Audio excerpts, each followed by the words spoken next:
안녕하세요. 시즈아님은 신전점 신예지 원장입니다. 시험관 1차를 이제 시작하시는군요. 너무 긴장되고 뭐가 뭔지 정말 아무것도 모르겠는 정신없는 상태시죠.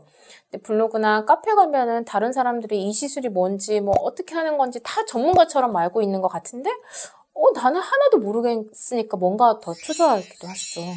이렇게 첫 시험관을 준비하면서 시험관 전에 알았더라면 좋았을 걸 하는 부분, 제가 질문받았던 기억을 바탕으로 미리 좀 설명드리겠습니다. 첫 번째, 시험관 과정은 얼마나 알고 계시나요? 시험관은 난자를 키워서 채취해서 밖으로 빼서 밖에서 분열을 시켜서 다시 몸에 집어넣는 시술입니다. 그런데 이 과정에서 난자를 좋은 상태로 잘 채취하고 밖에서 잘 기르고 좋은 내막에 잘 이식해 성공에 이르게 하기 위한 세세한 과정들이 이제 들어가게 되는 거고요. 처음 보는 주사들이 있어서 좀 어렵게 느껴지실 겁니다. 우선 대부분 1차 시험관에서는 생리 3일째 병원에 가면 난포기른 주사를 받아옵니다.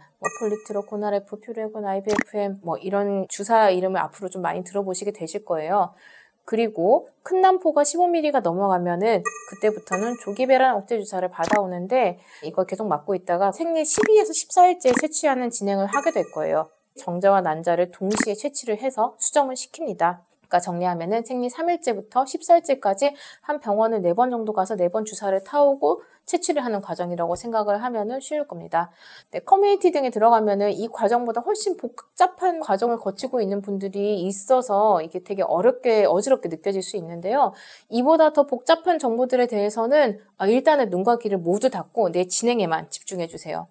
두 번째, 커뮤니티 정보를 너무 신뢰하지 마세요.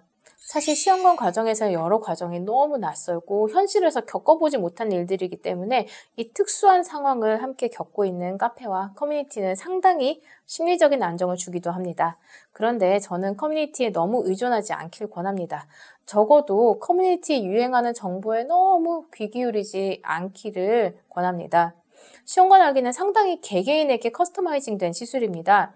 사람의 신체 나이, 난소 나이, 자궁 내막증이나 성근증과 같은 질환이 있는지 없는지, 임신이 잘 되는 집안 내력과 임신이 안 되는 집안 내력, 그 다음 체중, 체지방률, 또 그 사람의 직업과 생활 패턴, 체력, 신체 건강도, 호르몬에 얼마나 잘 반응하는지, 되게 많죠. 이런 것까지가 모두 각각 개인마다 각각 얼마나 다른지 모르거든요. 그래서 실제로 커뮤니티에 이러이러한 게 효과가 있다라고 하는데 어떤 원리로 도움이 되는지 설명해 주세요 라고 하는 인터뷰 요청을 제가 되게 많이 받는데 그건 효과가 없는데요 라고 답하게 되는 경우가 진짜 많거든요. 개개인의 신체 기본 특성이 너무나 다른 상황이기 때문인데요. 가장 중요한 거는 11시 이전에 규칙적으로 잠드는 습관과 규칙적인 간격으로 매일 2끼 이상 식사하는 거, 또 규칙적인 운동을 먼저 베이스로 해서 그 다음에 다른 생활 습관, 더 좋은 생활 습관을 더해주시면 됩니다. 자, 세 번째, 시험관은 한 번에 안 될 수 있습니다. 어떤 사람에게는 한 번에 성공할 수도 있지만 어떤 사람에게는 10회가 지나도 아직 안 되는 사람도 있습니다. 대체로는 한 번에 성공하기보다는 3회 이내에 한 번 성공을 거두는 것이 좀 현실적인 목표가 됩니다. 시험관에 들어가기 전까지 우리는 한 번도 난포를 키우기 위한 호르몬 제제를 사용해 본 적도 또 내 난포가 빨리 자라는지 늦게 자라는지를 경험해 본 적도 없습니다. 그래서 첫 번째 시험관은 아무리 세세하게 세팅을 해도 결과가 좀 미흡습니다. 그래서 첫 번째 채취에서 결과가 베스트로 나오지 않을 수도 있습니다. 오히려 두 번째 채취에서 더 잘 나오는 경우도 생각보다 꽤 많이 있습니다. 자, 네 번째, 난자 채취가 거듭될수록 난자의 수가 적어지고 질이 떨어지는 경향이 있습니다. 그렇기 때문에 시험관을 빠르게 여러 번 계속 진행하려고 하지 마시고요. 한 번 한 번을 제대로 준비해 진행을 해서 3회 이내에 성공할 수 있도록 최선을 다하는 것이 좋습니다. 난자 채취가 거듭될수록 난자의 수가 줄어들고 질이 줄어드는 이유는 채취 이후 난소에 상처가 나기 때문입니다. 5개 이내 채취에서는 사실 난소에 큰 부담이 되지는 않지만은 10개 이상 채취할 때는 난소에 난 상처가 적지 않기 때문에 반드시 난소를 채취 후에 조리를 하고 정상화시킨 다음에 다음 차수로 넘어가야 됩니다. 난소를 조리하는 건 단순히 호르몬 안 쓰고 그냥 쉬는 기간을 가지는 게 아니라 침치료, 신부치료, 한약치료 등 적극적인 치료를 통해 조리하는 편이 좋습니다.